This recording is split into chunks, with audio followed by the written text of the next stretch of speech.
iniciar então o nosso primeiro painel, eu convido o colega Jorge César para coordená-lo. Convido o nosso palestrante, Dr. Luiz Fernando Teixeira Nunes. Após a palestra, as perguntas deverão ser formuladas por escrito e dirigidas ao nosso coordenador.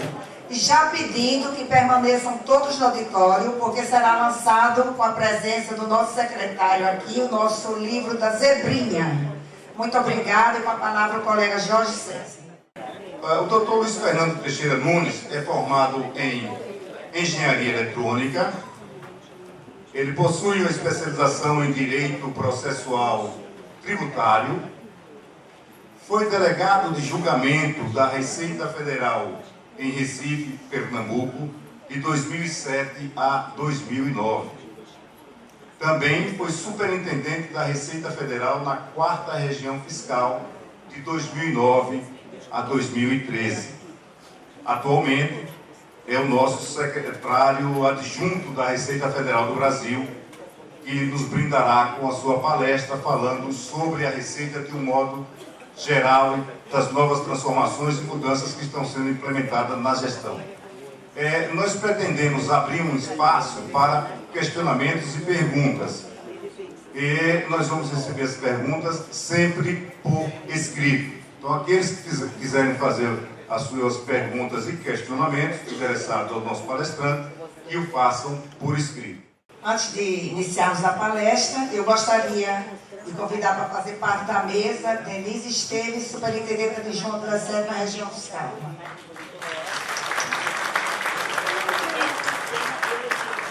Gostaria de convidar também Plínio Alves Feitosa, delegado da Receita Federal em Alagoas.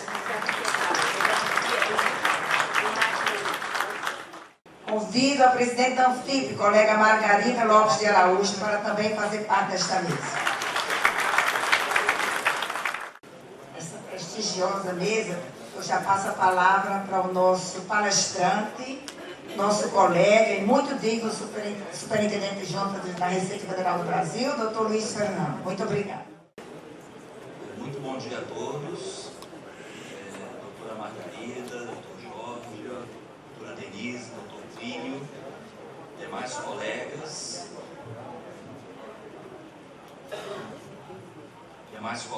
presentes aqui nesse evento. Inicialmente, eu quero deixar aqui registrada a grande satisfação em comparecer a essa 25ª Convenção Nacional dos Auditores Fiscais da Receita Federal do Brasil, e um evento especial no ano que são comemorados os 65 anos de vida da nossa gloriosa Anfip.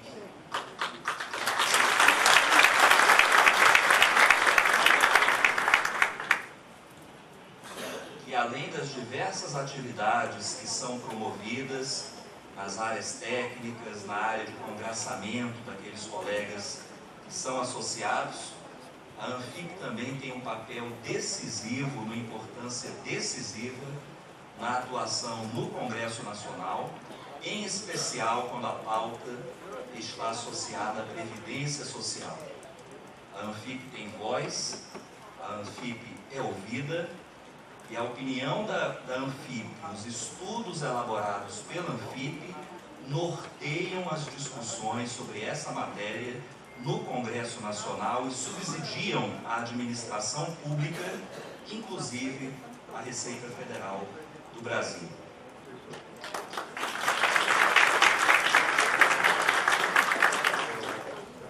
Dito isso, já reforçando aqui o que foi dito, inicialmente, em relação à não vinda do secretário Jorge Rachid, desde que assumiu a secretaria, com essa nova missão que lhe foi incumbida pelo ministro Levi, o secretário Rachid tem se dedicado todos os dias, inclusive nos finais de semana, na gestão da nossa casa, da Receita Federal, em busca dos resultados que são esperados pela sociedade, em especial sob o viés da arrecadação, em um ano extremamente difícil. Os senhores têm acompanhado pela imprensa, pelo noticiário, o quão difícil vai ser e está sendo esse ano em termos de arrecadação, em termos de cumprimento do superávit primário de 1,2% do PIB. Então, diante disso, o secretário Rachid, até a presente data, ainda não se ausentou de Brasília por nenhum dia sequer, não porque ele não entenda que sejam relevantes as participações para as quais ele é chamado, seja em eventos dessa natureza, seja em eventos internos da Receita Federal, muito antes pelo contrário. Todos tiveram conhecimento do contingenciamento que foi anunciado, da ordem de 70 bilhões na sexta-feira, um resultado que pode parecer grande, de grande magnitude, mas a posição do Ministério da Fazenda e da Receita Federal, tecnicamente, era no sentido de um corte ainda maior, tendo em vista as perspectivas de arrecadação para esse ano. Contudo, essa é uma decisão que envolve aspectos técnicos e aspectos políticos, e o corte que foi anunciado foi esse. Isso aumenta a responsabilidade da Receita Federal nesse ano, porque, conforme o secretário Rachid sempre tem dito, em relação à esplanada dos ministérios, a Receita Federal está junto com todos os demais, com todas as demais ministérios que integram a esplanada, sob o aspecto da economia de recursos, sob o espectro do contingenciamento, do corte que vamos sofrer esse ano em relação ao funcionamento da máquina pública. Então, os cortes serão severos e nisso a Receita Federal participa junto com todos os demais atores da esplanada. Por outro lado, sob o ponto de vista da receita, da arrecadação, nós só temos ali um lado para onde olhar, a esplanada, e esse lado é o lado da Receita Federal. Então, espera-se muito do nosso trabalho, do nosso dia a dia, das nossas ações, da competência dos nossos servidores, dos colegas auditores fiscais, para que busquemos esse resultado que é extremamente importante para o país e para a sociedade brasileira. Às vezes minimiza-se um pouco essa questão do cumprimento de metas estabelecidas, do superávit primário que foi estabelecido, e eu tenho a lhe dizer que essa minha passagem por Brasília, já estou lá há pouco mais de 2 anos como secretário adjunto, e é perceptível, dentro dessa esfera de discussão de governo, o quanto o descumprimento dessas metas estabelecidas pode ter um significado desastroso para o país. É a chamada década perdida que pode advir disso. São investimentos que deixam de ingressar no país, é a roda da dificuldade, que uma dificuldade gera outra, é um cenário econômico difícil que gera desemprego, que gera dificuldade no cenário econômico, que gera desemprego, que gera escassez de recursos para a previdência, pelo desemprego. Então, essa espiral em que nós nos encontramos hoje, que é uma espiral difícil, nós temos todos que juntos buscarmos a melhoria desse ambiente de negócios, a melhoria do ambiente da arrecadação. E a Receita Federal tem um papel fundamental nesse espectro. E são 2 as vertentes em que nós temos atuado desde o início do ano. A primeira, a palavra-chave do secretário, palavra que ele anuncia e repete a cada 3 palavras, uma é essa, que se chama arrecadação. Estamos conversando sobre algum assunto, e o secretário, e a arrecadação? Estão cuidando da arrecadação? Como está a arrecadação na 7ª, doutora Denise? Cadê o resultado? E a 5ª região? E Salvador? E Curitiba? Cadê o resultado da arrecadação de Fortaleza? E a arrecadação está vindo? Então, essa persistência do secretário em relação a esse número. E por outro lado, também um papel relevante que a Receita tem que desempenhar na questão afeta a simplificação tributária e a melhoria do ambiente de negócios. Então, uma aduana mais ágil, menos obrigações acessórias exigidas dos contribuintes.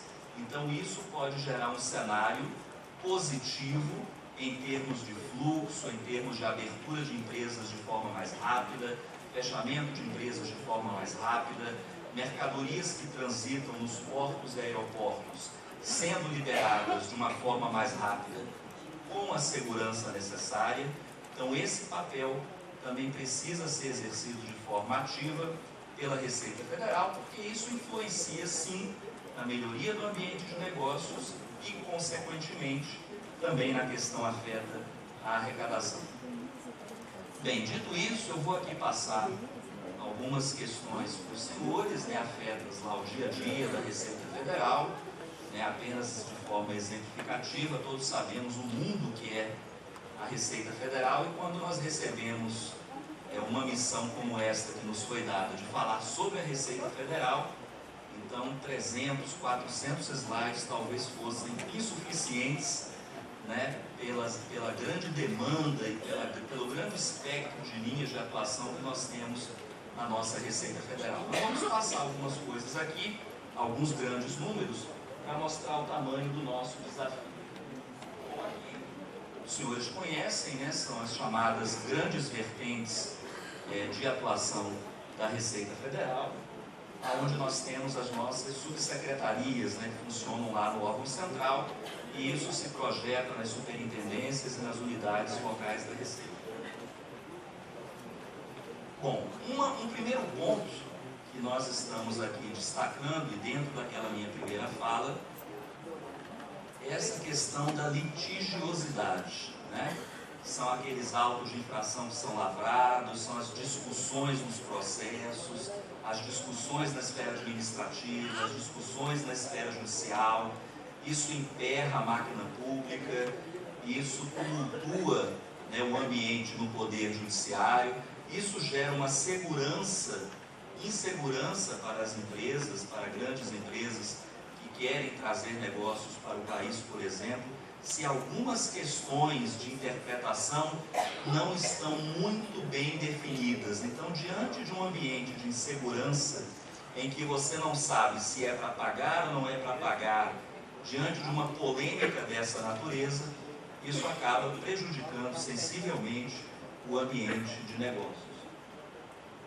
E as causas são conhecidas de todos os senhores, a questão da nossa legislação, que é muito extensa, muito complexa, muito esparsa, são diversas leis, decretos, retificações, uma mesma matéria consta de diversas leis esparsas, algumas leis antigas, outras leis mais recentes.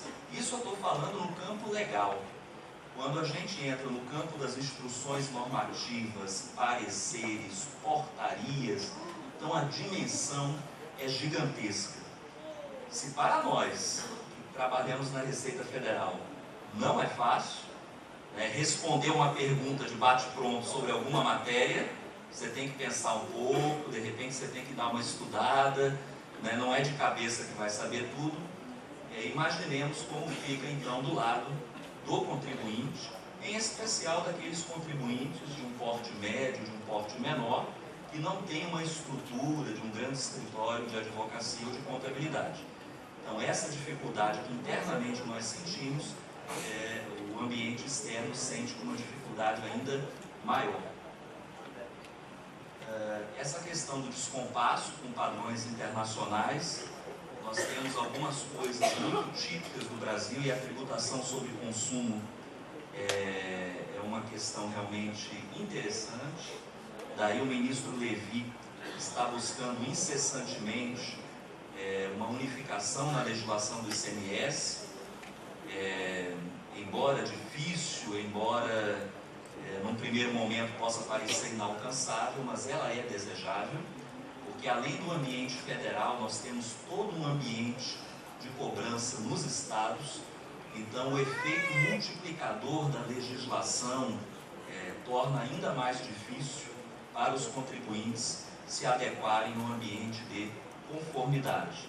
E eu falo isso porque essa tributação do ICMS, por exemplo, é uma questão muito própria do nosso país, né?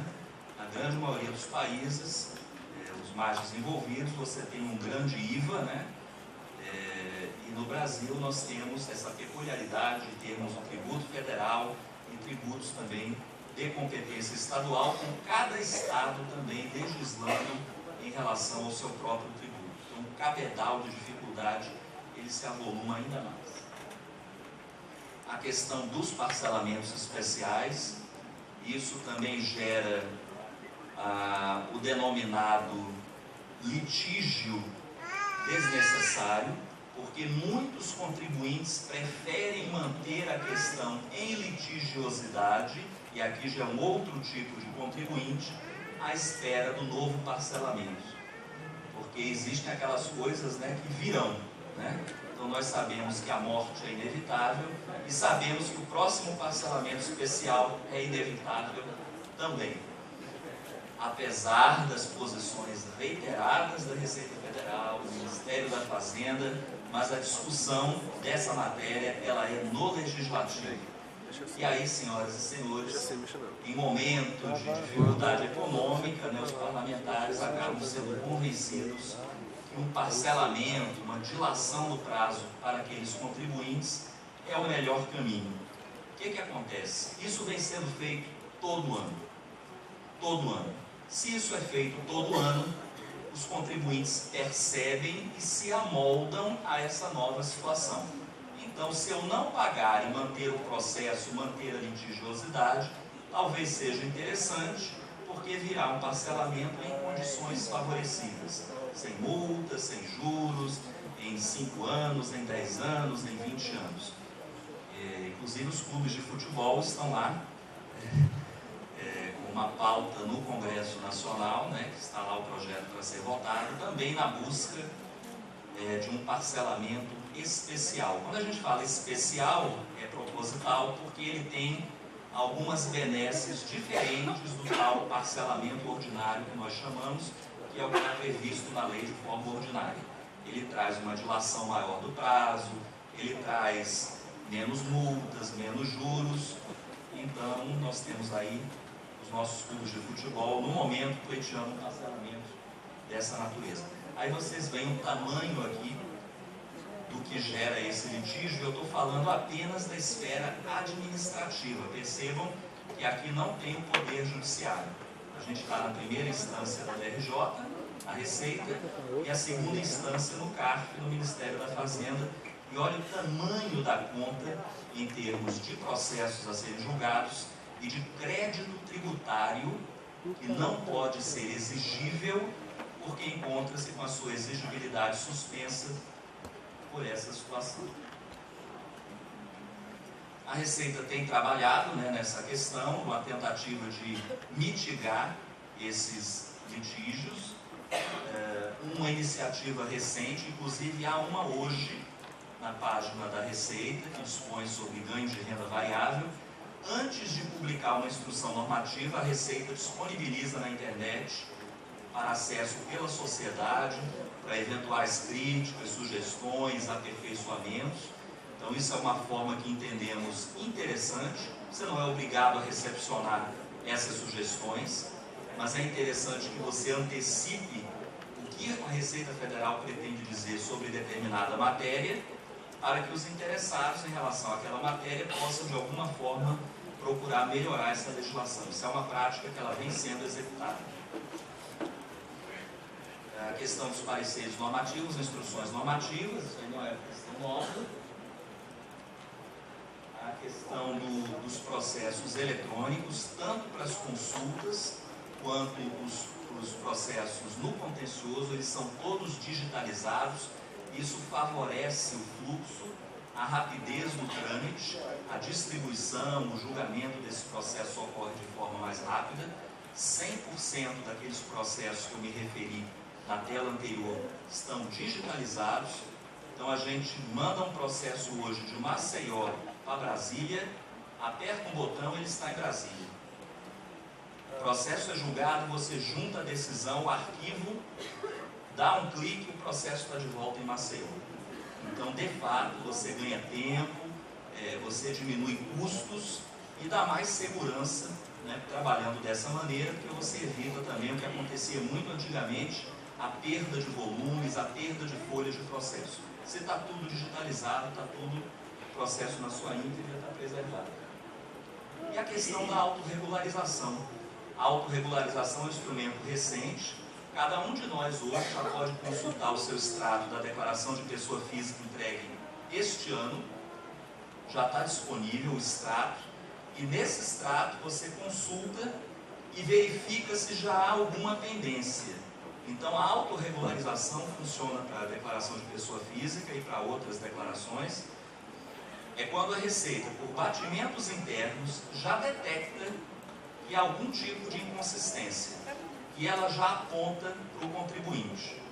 Então o contribuinte entra lá, vê a inconsistência, vê se está certo ou está errado, e se tiver alguma coisa errada, ele já pode se antecipar, retificar e voltar para um estado de conformidade. Então esse instrumento da autorregularização é muito interessante, tá?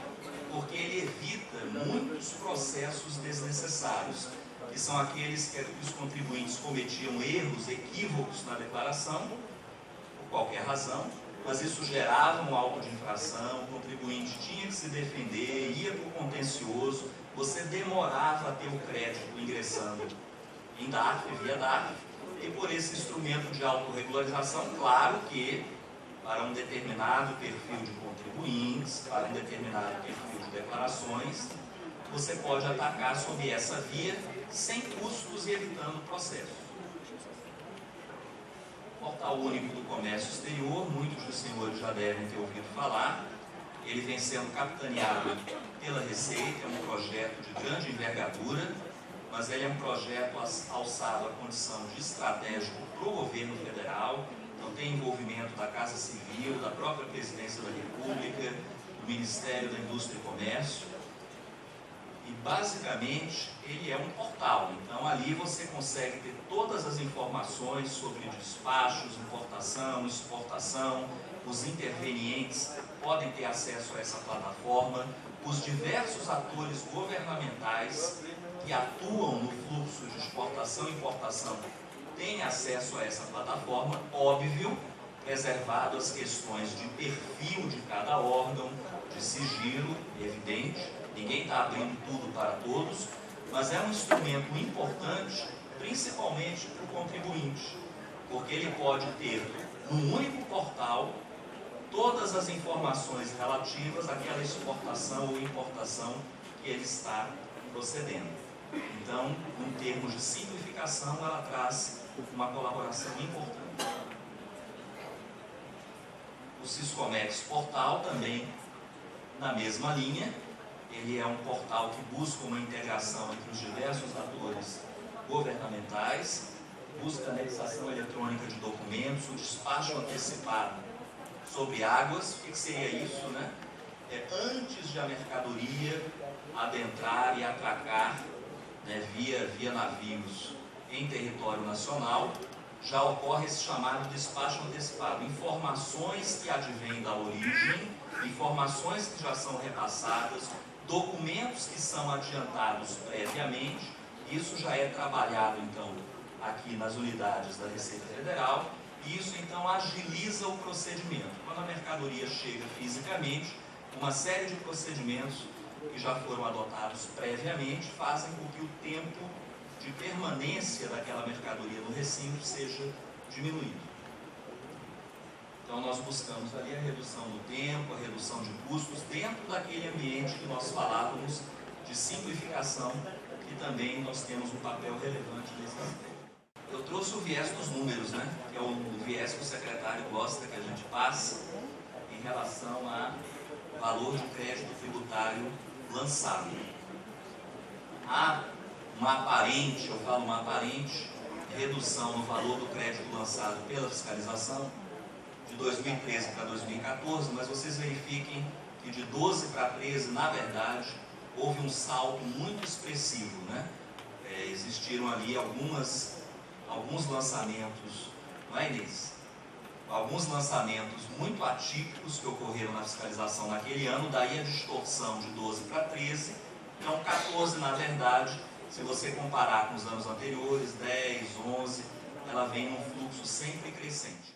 Quando nós sabemos que esse discurso é uma falácia, em especial em relação aos auditores fiscais, né? Quanto mais auditores fiscais, você aumenta a fiscalização, melhora os números da arrecadação, melhora os números dos processos, isso reverte em benefício da sociedade em termos de arrecadação.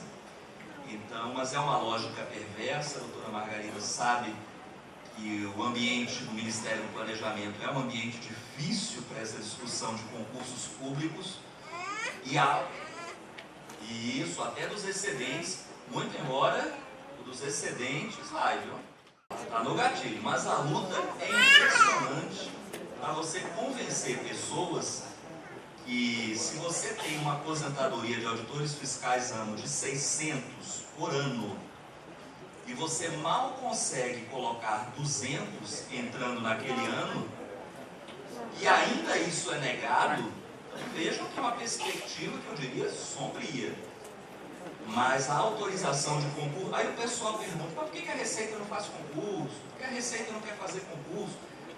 E o trâmite, a doutora Margarida conhece, a autorização de concursos públicos do Poder Executivo é pelo Ministério do Planejamento. Então há memoriais, há estudos, a Receita vai lá, defende, doutor Rachid, antes doutor Barreto, doutor Marcelo Melo, os colegas da Anfip, todos vão ao Ministério do Planejamento. É uma pauta praticamente semanal do Ministério do Planejamento. Tem descritivos, tem números que mostram que quando há ingresso de auditores fiscais, a performance do órgão melhora. Então a gente consegue demonstrar isso com números, mas a visão ainda continua sendo que é mais salários para pagar, mais despesas para o governo. Enfim, é a luta do dia a dia. Mas aqui os colegas da fiscalização continuam atuando firme. O planejamento para esse ano, o que a gente fala aqui? As ações são, quem trabalha na área de fiscalização sabe, as ações são planejadas previamente, não há fiscalizações ali no dia, né? As programações não são mensais, não são semanais, então tudo é programado no ano anterior, está tudo programado, o universo de contribuintes a ser fiscalizado. E na Receita a gente tem esse monitoramento dos grandes contribuintes, né? Há áreas específicas que cuidam disso, que controlam e que monitoram mesmo, né, a ação desses grandes contribuintes. Os senhores vejam por quê.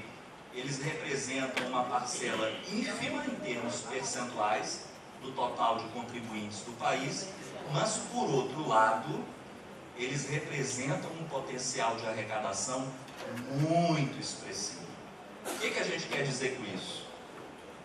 5 ou 6 grandes contribuintes, os senhores sabem quais são, não preciso dizer, são mais ou menos aqueles que os senhores imaginam que sejam. Quando há uma queda na arrecadação desses contribuintes, se um deles já vem há algum tempo, né, com esse potencial de queda na arrecadação, e os senhores também sabem de quem eu estou falando, não é, doutora Denise? Isso impacta severamente a arrecadação, mas impacta muito a arrecadação global, porque a parcela com que esses contribuintes trazem em termos de arrecadação, ela é muito expressiva em relação ao total. Então você monitorar, procurar saber se está certo, se está errado e atuar no primeiro momento em relação a essa parcela de contribuintes é essencial na busca da mudança de comportamento. Se é questão econômica, se é questão de prejuízo, ok, você não deixa de monitorar. Por outro lado, se não for, né, e há um perfil de contribuintes que não se enquadra nessa da diminuição de lucro, né, de lucratividade, você tem que atuar de imediato, porque qualquer queda neles, a arrecadação é comprometida. Isso aqui é o número de 2013. 2014, conforme eu mencionei, está um pouco distorcido, mas isso aqui é o crédito lançado por auditor fiscal no ano, né? Então, na busca incessante pela melhoria dos nossos sistemas, melhoria na nossa seleção, buscando exatamente atacar aquele contribuinte em que você vai se verificar um resultado efetivo, né? Antigamente a gente acabava abrindo uma série de fiscalizações sem resultado, e isso impactava o resultado no final do ano. Hoje, com os instrumentos de seleção cada vez mais aperfeiçoados, a gente tem o chamado tiro certeiro. Então, 90 e tantos % das ações programadas, né, Inês, elas acabam resultando num resultado, enfim, em termos de fiscalização. Essa aqui é uma outra visão, uma visão que a gente traz do atendimento, né, mostrando a questão do e-processo, que é o tal processo digital que eu já me mencionei, o número de acessos no ECAC, que é aquele acesso que é feito pela internet, pelos contribuintes. Então a gente verifica que essa coisa da digitalização, do processo digital, do contribuinte querer saber como é que anda o seu processo, então essa comunicação podendo ser feita à distância, o contribuinte, né, do seu computador, da sua estação de trabalho, ela é importante, ela traz transparência e, sobretudo, ela evita o congestionamento das nossas centrais de atendimento presenciais. Então, a ideia não é retirar o contribuinte da repartição, não significa isso. Mas, por outro lado, dentro de um espectro de comodidade, em especial nos grandes centros urbanos, em que a dificuldade de locomoção é cada vez maior, se você consegue evitar com que o contribuinte vá numa central de atendimento para obter um tipo de informação que ele pode obter em casa, é muito melhor que ele obtenha dessa maneira. É bom para ele, é bom para nós, é bom para todo mundo. Então é dentro dessa visão. A gente, mas a Receita queria tirar o pessoal do atendimento. Não é recusado o atendimento. O contribuinte vai e ele é atendido. Mas a gente entende que essa forma de dar maiores comodidades para que ele possa resolver as questões de casa é outra também em termos daquela simplificação e melhoria que nós mencionamos. Essa é uma outra visão interessante, né? Um convênio foi firmado naquelas operações de comércio exterior, né? Quando o viajante chega, né, sai do país, havia toda uma dificuldade de pagamento, né, do imposto, né? Alegava-se que a Receita cobra o imposto, mas não tem como pagar. Naqueles outros chegavam de madrugada, né? Umbica, enfim, Viracopos. E adotou-se então um convênio para estimular o pagamento por cartão de crédito, e essa é a visão que mostra que isso vem funcionando muito bem. Isso facilita também. O contribuinte é muito mais interessante você não ficar andando com recursos em espécie, então é uma comunidade também que se apresenta o pagamento com cartão de crédito. Aqui uma visão da área de gestão de pessoas, né, em que nós temos aqui o que é esse mapeamento de competências, diagnóstico de lacunas. É uma tentativa da administração de enxergar quais são as competências de cada servidor, quais são as lacunas que a administração está precisando mais e procurar verificar então um possível casamento nisso. Então imagina, a Receita, né, 25 mil servidores, né, espalhados pelo Brasil, com a capilaridade que nós temos, é impossível você ter essa visão do todo. Então o que se busca aqui são exatamente instrumentos gerenciais para que a casa então possa identificar esse perfil em benefício de um melhor aproveitamento do servidor. Eu cito um exemplo para não ficar no genérico. Um auditor fiscal que ingressou, salvo engano, na 2ª região fiscal de Manaus, né, e foi identificado por instrumentos de sistema que esse servidor ele tinha uma especialização em mineração de dados, uma coisa muito específica lá, né, de informática, uma busca para melhorar a seleção de contribuintes, enfim, ele tinha um conhecimento prévio, privado, fora da Receita, sobre uma determinada matéria, que preenchia uma lacuna importante na nossa COPS, lá na coordenação em Brasília, que não tinha essa pessoa com esse perfil.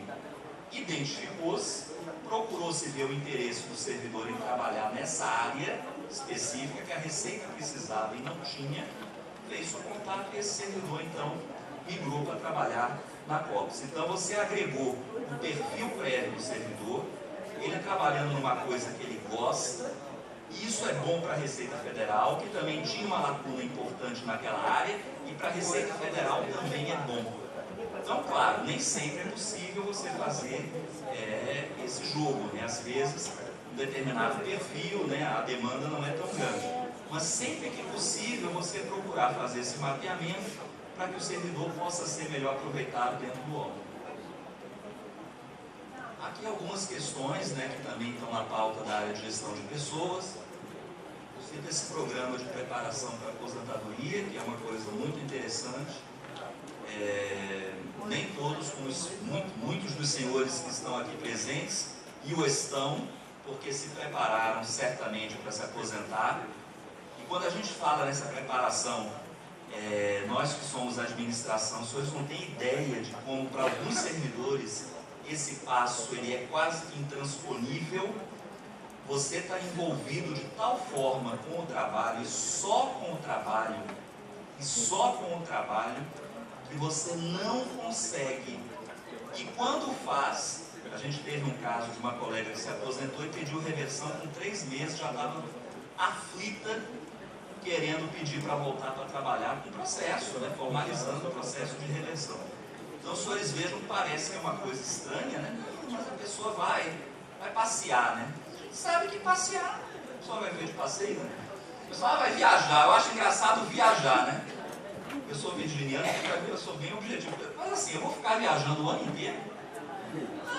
Enfim, você tem que ter alguma atividade. A gente sabe que hoje a longevidade está maior, as pessoas estão mais dispostas, né? Tem muitas coisas a serem feitas, mas sair do trabalho para fazê-las, para muitos colegas nossos, é um passo muito difícil.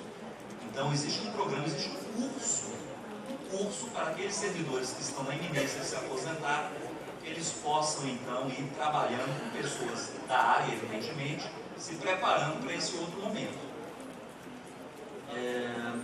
Ginástica laboral, o espaço da fala é um local que os servidores têm para se expor um pouco mais, com uma equipe mais qualificada, né, com psicólogo, etc., se tem algum tipo de problema. Servidor não é só servidor é gente, né? Dentro dessa perspectiva de que pessoas são pessoas. E aqui os diversos programas nossos, né, também voltados para o servidor. Algumas questões aqui que eu queria mencionar. A questão da análise de atribuições está em curso. Nós entendemos como administração que essa discussão ela é relevante, porque entendemos, viu, doutora Margarida, que aos auditores fiscais é restrito um papel de grande relevância, o papel da fiscalização, o papel das decisões, o papel do julgamento, um papel de destaque nas nossas unidades da Receita Federal do Brasil. E hoje, por razões diversas, até por falta de pessoas nos outros cargos que compõem a Receita, muitos colegas são mal aproveitados e eles próprios reclamam disso, às vezes executando alguma atividade que possa ser considerada de menor complexidade. Então essa visão do que é cabível ao auditor fiscal, ao analista tributário, ao servidor administrativo, ela é uma discussão relevante, importante, que está em curso. Os diversos processos aqui, né, de simplificação, de banco de gestores, os senhores sabem hoje que os colegas se habilitam, né, para os cargos de delegado, de inspetor-chefe. Isso também é importante, né? Os colegas precisam estar disponíveis, precisam se colocar à disposição, porque a Receita Federal, isso é muito bom, né, a gente dizer isso, já de algum tempo, os senhores sabem, a Receita Federal, todos os cargos de delegados da Receita Federal do Brasil, de inspetores-chefes das inspetorias e alfândegas da Receita Federal do Brasil, todos os cargos de superintendente da Receita Federal, todos os cargos de coordenadores gerais, subsecretário, secretário adjunto e secretário, são todos exercidos por auditores fiscais da Receita Federal do Brasil de carreira. E isso na esplanada dos ministérios, senhoras e senhores, é muito raro.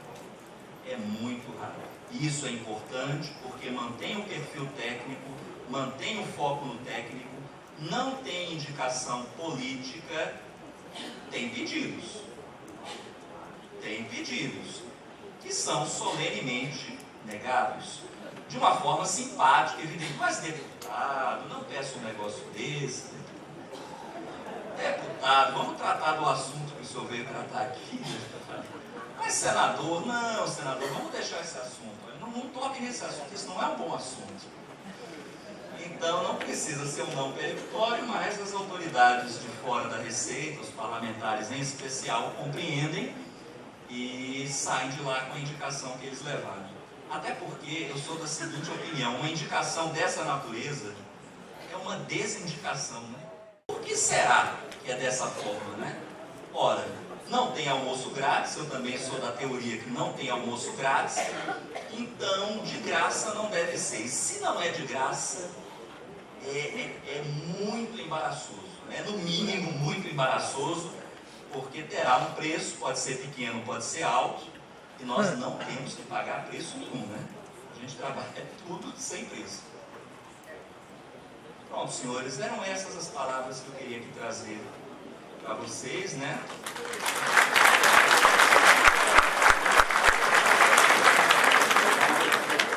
E fico à disposição para as perguntas. Quero parabenizar o Dr. Luiz Fernando pela brilhante palestra, pelos esclarecimentos todos dados, e dizer que realmente a parceria entre a Anfip e Receita Federal tem sido muito boa, tem sido de grande, a Anfip tem tido uma grande receptividade com esse secretário, Dr. Rachid, com todo o staff do Dr. Rachid, e que todas as nossas reivindicações, as reivindicações dos associados são levadas para a Receita, são ouvidas e, na medida do possível, são atendidas, né? Nós sabemos que também, no momento atual político, nem tudo é possível, como o senhor já disse. Mas agradecer aqui pela sua presença brilhante, agradecer ao Dr. Rachid, que teve a gentileza de nos comunicar que ele não poderia vir, pedindo sempre muitas desculpas, mas indicando essa pessoa maravilhosa aqui, que colocou muito bem tudo. E já emendo, Dr. Luiz Fernando, com essas palavras, perguntando, como eu disse, as reivindicações todas são atendidas na medida do possível. Mas a pergunta que não quer calar é exatamente aquela que trata da valorização do servidor e do auditor fiscal. A ação passa necessariamente pela composição salarial, não é? Então, é nesse esquema, nesse sentido, a pergunta da Anfip, a pergunta dos auditores. Como é que está a nossa negociação salarial? Como é que a Receita está vendo esse momento? E o que é que vai ser possível fazer? Antes da resposta, já aproveito e encaminho as outras perguntas que chegaram nesse sentido. E esta aqui é do colega Vanderlei, de Santa Catarina, que ele pergunta também quais são as esperanças num curto espaço de tempo para a recomposição da nossa posição remuneratória em relação aos outros fiscos do país, os fiscos estaduais especificamente. Estão alinhados? Boa resposta, viu, meu amigo? Boa sorte. Ok, senhores. Essa questão é importante para todos, né? Para todos. Antes de responder a pergunta, reforçando essa parceria, né, Margarida? Lembrar do pleito que vocês fizeram, dos encaminhamentos e da forma muito proativa que vocês atuaram em relação à carteirinha, né, dos aposentados, não é isso? Que está em curso, um projeto junto com a administração e que só saiu por uma insistência muito grande da Anfip,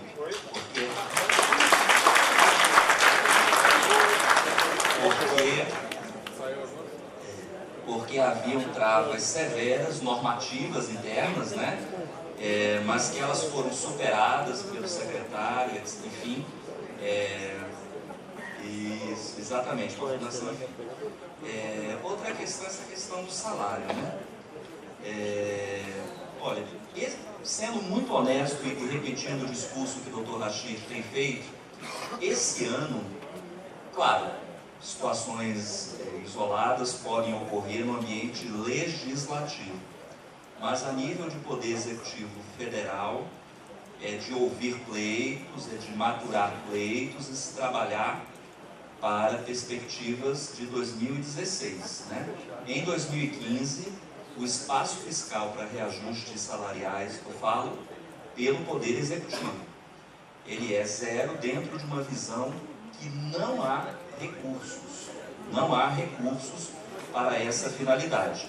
Por outro lado, e isso o doutor Rachid tem colocado, eu acho que esse é o melhor foro, e esse foro a FIP desempenha muito bem, esse tipo de discussão. É importante, sim, a discussão legislativa. Nós temos a PEC, que de uma forma, eu não diria nem indireta, eu diria diretíssima, né? Ela pode trazer essa situação de um ajuste resolvida, inclusive em termos de longo prazo, né? Com a questão dos 90% do vencimento do ministro do STF. É uma PEC que, enfim, tem resistências, claro, do governo, mas, por outro lado, dentro de discussão de um ambiente legislativo, a decisão ela nem sempre é apenas técnica. Eu já me referi aqui a outros casos. Então, numa discussão também política, e o legislativo é o espaço para isso, você acaba gerando situações que aí o executivo tem que se adequar. Não é isso? Então, dentro desse tipo de encaminhamento, me parece que hoje, de curto prazo, agora, a melhor solução esteja sob essa via, sem prejuízo de uma revisão, né, se o ambiente melhorar, mas o fluxo de arrecadação, e é com isso que o governo trabalha, inclusive para fins de concessão de reajuste salarial, ele é importante que haja essa recomposição. Sabemos de pleitos de outras categorias, da PF, a tal visita lá da Procuradora-Geral da Fazenda Nacional com seus procuradores, entregando um papel para o ministro, né?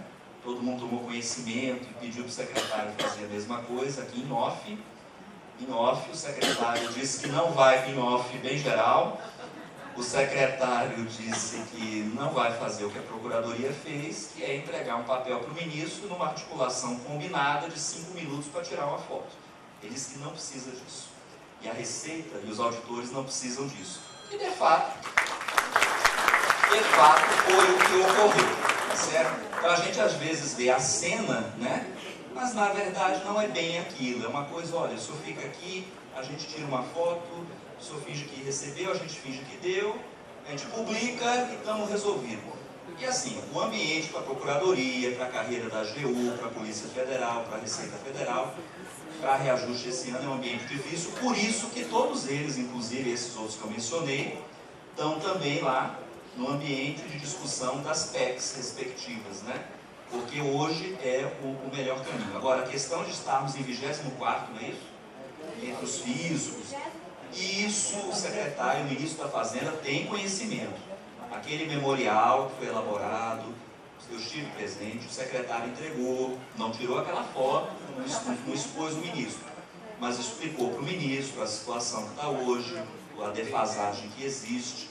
Então, assim, o conhecimento do fato e a dificuldade que nós temos hoje em termos salariais, ela é de conhecimento dos principais atores do Ministério da Fazenda, né?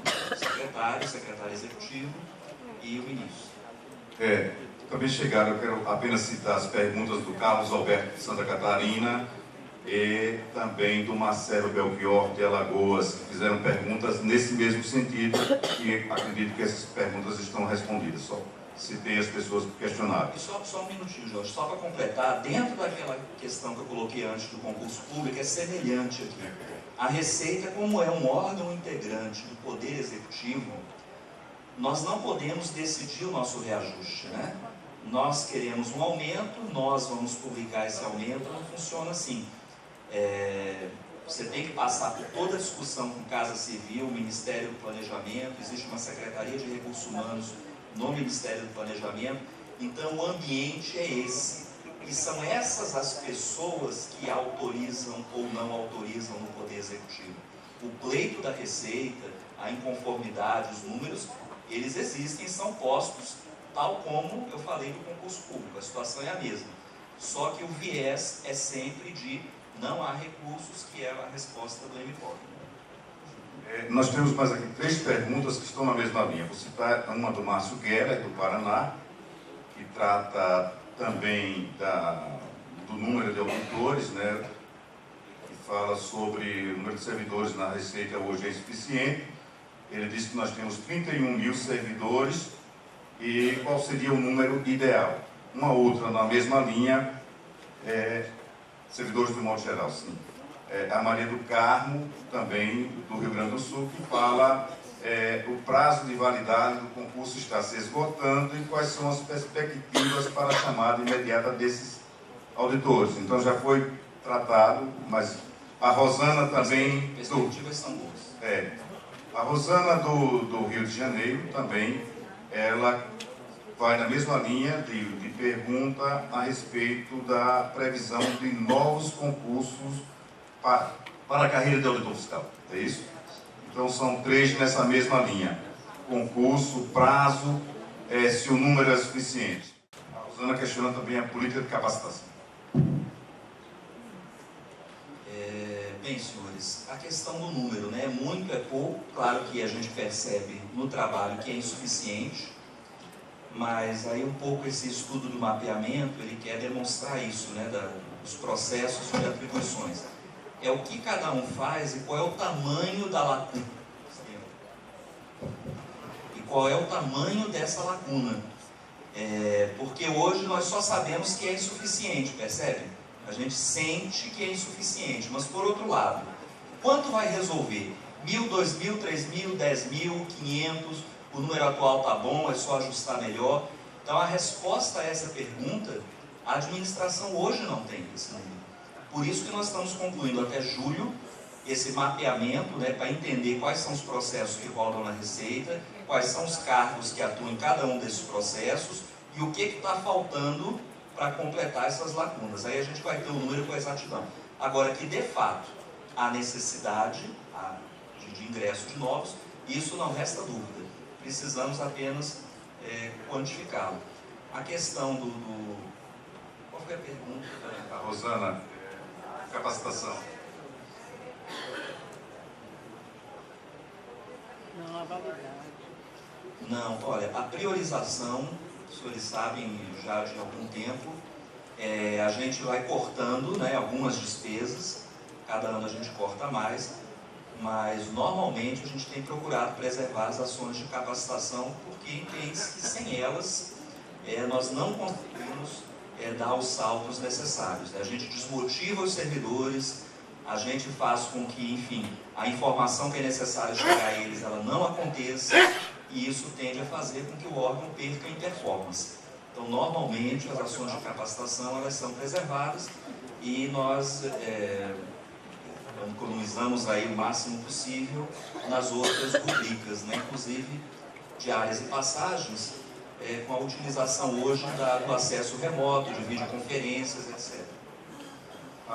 Tem um questionamento da... Eu só queria que o Luiz Fernando dissesse assim, para nos dar um alento de qual seria a data máxima em que poderiam ser chamados esses excedentes.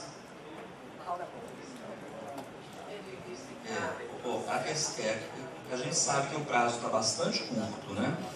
Mas o encaminhamento, né, o que se precisa de uma autorização presidencial, né?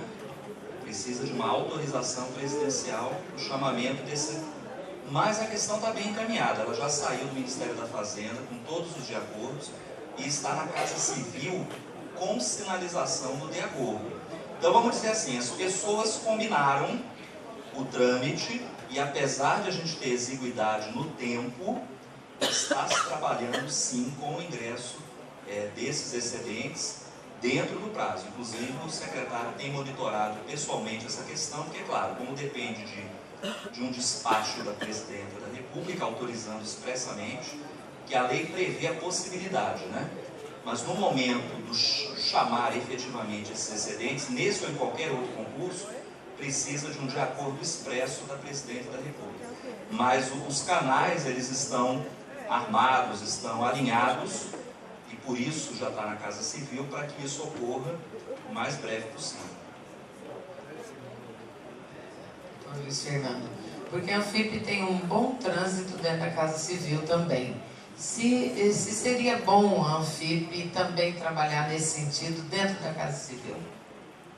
Vamos aguardar, doutora Margarida. Com certeza, se a gente sentir que deu uma pequena recuada, a gente pede o seu socorro. Ok?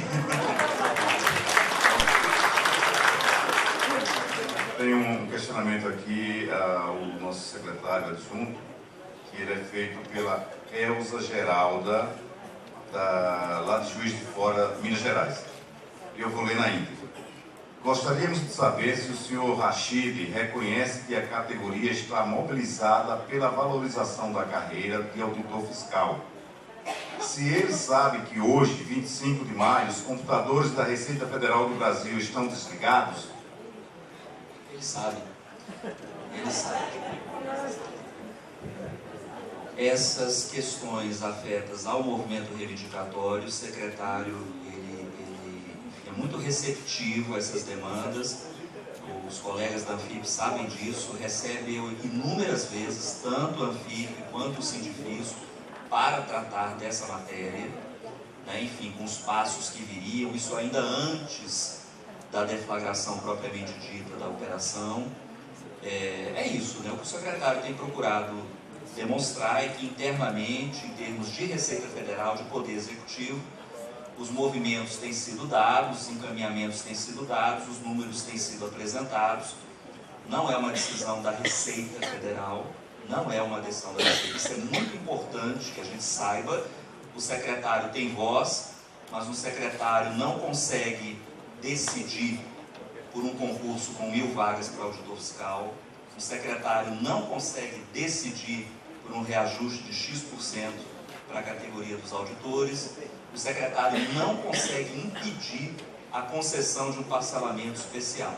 Então, há momentos importantes, o secretário faz a defesa institucional, faz a defesa do órgão, mas dentro de um poder executivo, em que você é uma secretaria que faz parte do todo, existem outros atores relevantes nessa negociação. Mas o secretário tem conhecimento, enfim, respondendo a essa pergunta, e, enfim, compreende. Em questão de aumento, foi o que eu coloquei, o espaço fiscal para esse ano, ele é praticamente nulo. A Rita, nossa colega do DF, representante do DF, ela fala sobre a saída de mais de 3.200 auditores fiscais da Receita e os programas de saúde e qualidade de vida para manter os atuais servidores não deveriam ser mais periódicos, ter mais perenidade dentro da casa, não é isso? Não tenha... O questionamento dela é os programas Entendi. de saúde e qualidade de vida dentro da Receita. Se deveriam ser mais... Tem toda a razão. Eles ainda são incipientes, são restritos a algumas unidades, a gente ainda está meio naquela do administrador, das equipes locais, proativamente fazer. Então a gente precisa estabelecer uma sistemática em que isso se torne perene para as regiões, para as delegacias, enfim. De fato, tem toda a razão, a pessoa que perguntou, ainda é um programa que a gente precisa investir mais dentro dessa perspectiva de que nós exigimos muito dos servidores em termos de número, de resultado, mas por outro lado, essa questão da qualidade de vida no trabalho é essencial, porque somos todos pessoas, somos seres humanos e queremos também sermos enxergados dessa maneira pela Receita Federal. E um ambiente de trabalho em que as coisas estão azeitadas, estão bem, em que as iniciativas como essa fluem de uma forma mais eficaz, eles são, sem dúvida, ambientes de trabalho melhores, onde você vai poder exercer o seu mistério de uma forma melhor para a instituição. Não tenho dúvida, mas precisamos avançar sim. Nós estamos aqui com a página aberta da Receita Federal e temos aqui uma operação que foi lançada no último dia 24, Operação Fronteira Blindada, onde nós temos Polícia Federal, Receita Federal e outros órgãos. E também veio um questionamento nesse sentido, dessa operação que está na nossa página aberta.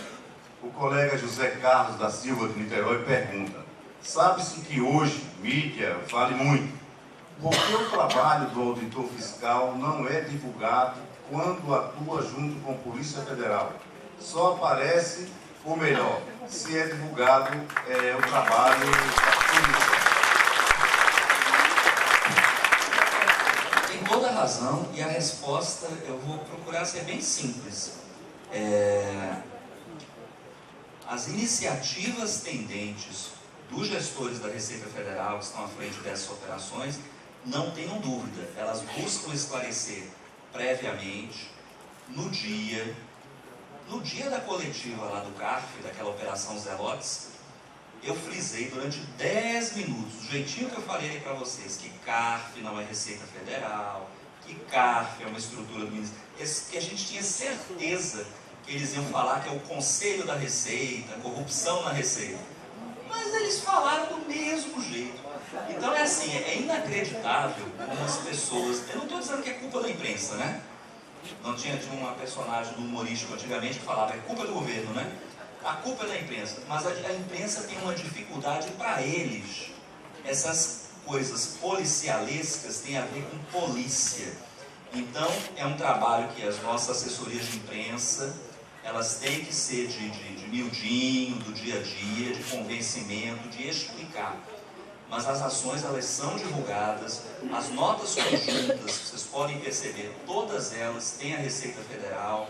Nas entrevistas coletivas que ocorrem no dia dessas operações, a Receita Federal ocupa papel de destaque, às vezes, mais destaque do que a própria Polícia Federal, mas aí a pessoa, na hora de escrever, bota Polícia Federal.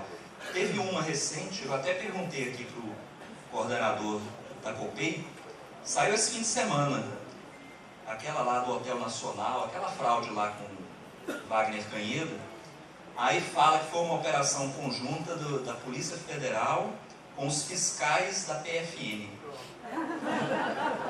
Tá desse jeito, pode consultar aí. Eu sei porque me perguntaram, a pessoa está aqui presente.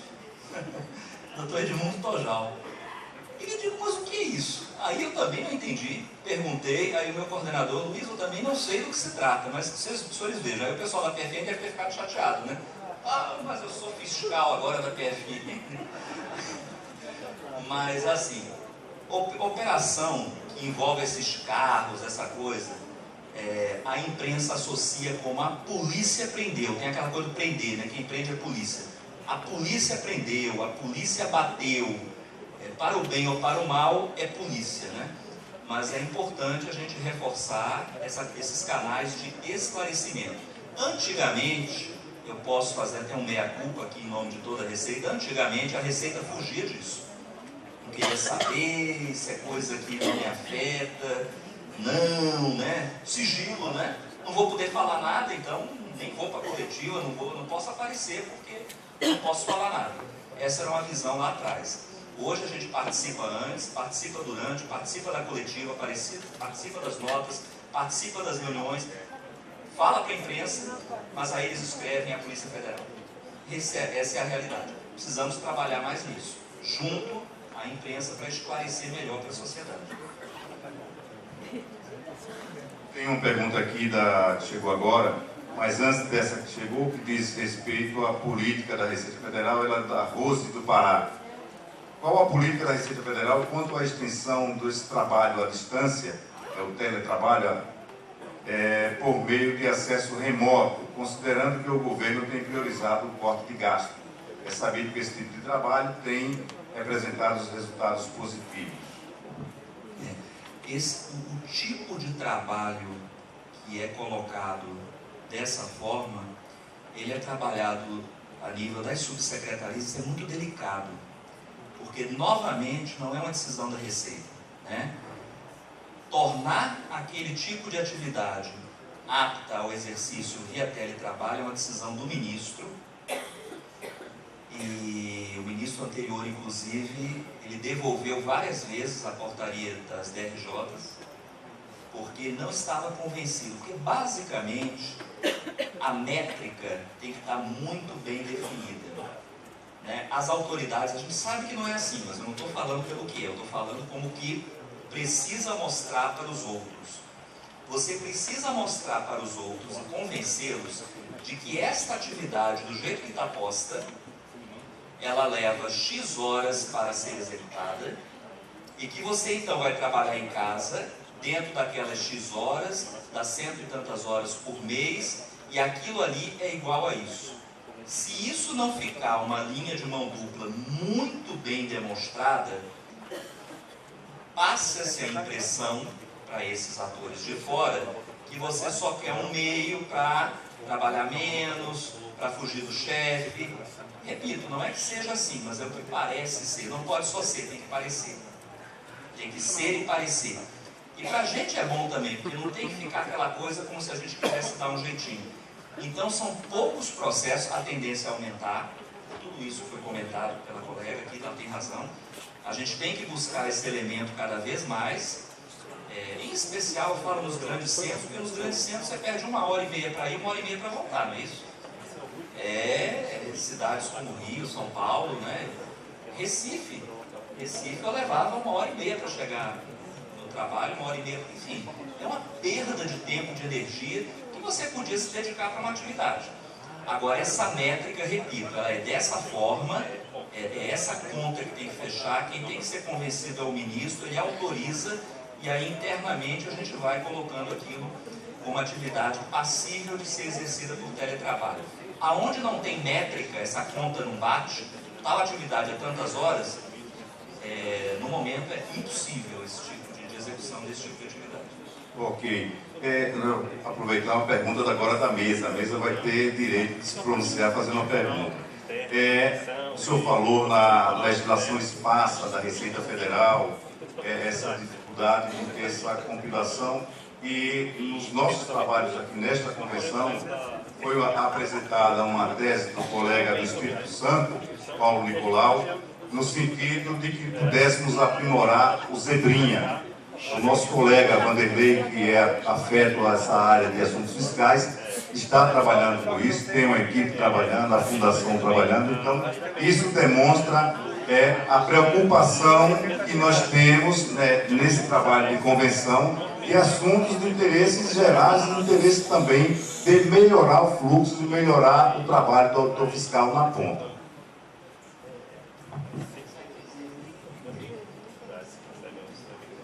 Muito bem, parabéns então ao colega, como é o nome dele? Vanderlei. Parabéns, Vanderlei, é isso mesmo, viu? A gente teve.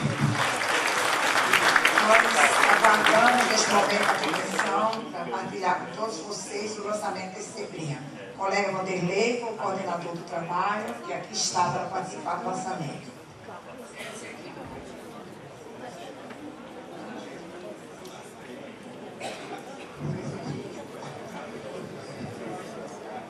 Bom, senhores, eu acho que esse trabalho do Vanderlei ele vem ao encontro aquilo que eu havia falado anteriormente. A gente tem atos esparsos, legislações esparsas, uma dificuldade enorme, às vezes até de saber se aquele ato está vigindo ou não, será que ele foi revogado. Na página da presidência, bem ou mal, tem aquele lá com aqueles cortes, né, o que está em vigência, o que não. Mas a gente tem uma série de atos internos, de trabalho do dia a dia nosso. Então, dentro dessa perspectiva de servidores novos chegando para trabalhar na área, servidores novos ingressando, se nós conseguirmos ter alguns instrumentos em que, em relação àquela matéria específica, aquilo ali esteja consolidado, você tem um instrumento, um canal de pesquisa confiável, em que você pode obter a informação de imediato, a gente ganha em tempo, a gente ganha em segurança no nosso trabalho. Então eu acho que é esse o caminho e recebo aqui com grande satisfação e parabenizo o colega Vanderlei pelo trabalho. Bom dia, senhores e senhoritas. Antes de mais nada, o nome Zebrinha, Luiz Fernando. Essa é uma obra já com histórico muito grande na Anfip. Por um acaso, as primeiras tabelas foram feitas numa cor mais clara e numa cor mais escura. E tinha o nome de tabela para consulta e o público todo apelidou de Zebrinha e ficou até hoje. E ele tinha sido cessado, pelo menos a sua versão impressa, E nesse conselho resolvemos reativá-la, tendo em vista uma série de solicitações dos nossos colegas que, apesar do mundo digitalizado em que vivemos, às vezes você está na empresa, eu quero saber qual a tabela do imposto de renda do ano tal, período tal, tabela de salário mínimo, tabela de contribuições e assim por diante. Às vezes você está na empresa e não tem acesso à internet. Sabemos dos perigos que é usar a rede interna da própria empresa, que sempre nos disponibiliza, mas nem sempre, eu diria, nunca é conveniente utilizá-la, né? Sabemos dos riscos que isso oferece. Então, foi decidido retomar essa versão impressa. E daí a discussão interna nossa, o nome, que ali a zebrinha de um lado e temos o leão do outro. Então foi uma discussão muito séria, muito calorosa, às vezes um pouco divertida, né? Mas na verdade optou-se pela valorização histórica dessa publicação. Digamos que talvez ela esteja, né, essa zebrinha esteja se convertendo num leãozinho, porque ela ainda boa parte da matéria que ela apresenta de forma realmente bem simples, para fácil consultas, notadamente, né, sob a forma de tabelas, ela ainda é prioritariamente previdenciária. Já incluímos vários temas fazendários também, e pretendemos incluir todos os temas fazendários, mas obviamente é uma obra em constante construção. Enfim, senhores, a Anfip, ela disponibiliza essa versão impressa do Zebrinha, ferramenta que também está disponível em meio digital em nosso sítio na internet. Essa publicação é composta por tabelas, trechos da legislação tributária e informações afins. Agrupados, os dados são um importante instrumento de auxílio ao trabalho fiscal, conferindo qualidade às ações implementadas. Ressaltamos que o Zebrinha não busca substituir os textos legais oficialmente divulgados, pois esta não é e nem pode ser a finalidade dessa iniciativa. O Zebrinha foi produzido para disponibilizar ao auditor fiscal, seja online, seja nessa versão impressa, dados e informações que facilitam o desenvolvimento de sua atividade essencial para toda a sociedade brasileira. Da mesma forma, a Anfip abre espaço a colaborações. Abre espaço, não, pedimos, né, pelo amor de Deus, nos ajudem a aperfeiçoar a aplicação, né, para que ela realmente contemple todas as necessidades dos nossos colegas. As sugestões de inclusões, de modificações e identificação de eventuais inconsistências, sempre a gente procura fazer a obra melhor, com a melhor qualidade possível, mas tendo em vista o grande número de tributos, a complexidade, como foi falado pelo nosso secretário, né? Toda e qualquer inconsistência identificada, por favor, nos comuniquem para imediata correção. Não poderia fazer um agradecimento especial, um agradecimento histórico, né? O Zebrinho é o que se costuma chamar de uma obra em progresso, construído de forma colaborativa e muitas vezes anônima, por dezenas ou mesmo centenas de mãos. O projeto está em constante atualização. Desde a primeira publicação, há tantos anos, né, diversos colegas atuaram de forma direta ou indiretamente para aperfeiçoar o conteúdo divulgado. E faz sentido, já que é a observação de quem faz uso das informações que ajuda a refinar o que de fato é importante destacar. A meta também é comum a todos: facilitar o trabalho desenvolvido pelos auditores da Receita Federal do Brasil. Assim, a Anfip registra e agradece a colaboração de quem ajudou a construir essa ferramenta. Um trabalho coletivo que mostra a união dos auditores fiscais da Receita Federal do Brasil. Senhores, com vocês o Zebrinha, ele está disponível lá no stand da Anfip. Muito obrigado.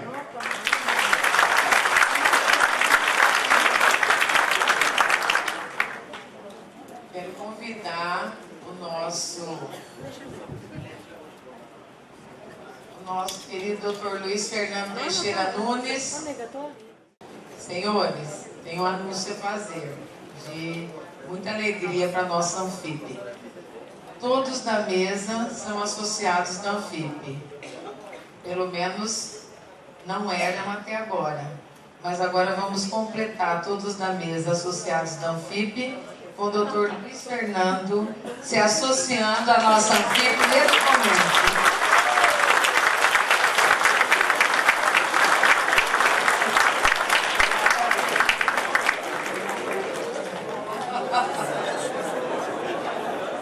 O senhor preenche e nos entrega depois. É um momento histórico para nós, é uma alegria muito grande, porque na Anfip nós primamos sempre para trazer associados cada vez mais, e eu sei que o senhor reconhece o trabalho da Anfip e se associa nesse momento, um momento histórico que vai ficar nos anais dessa convenção. Muito obrigada.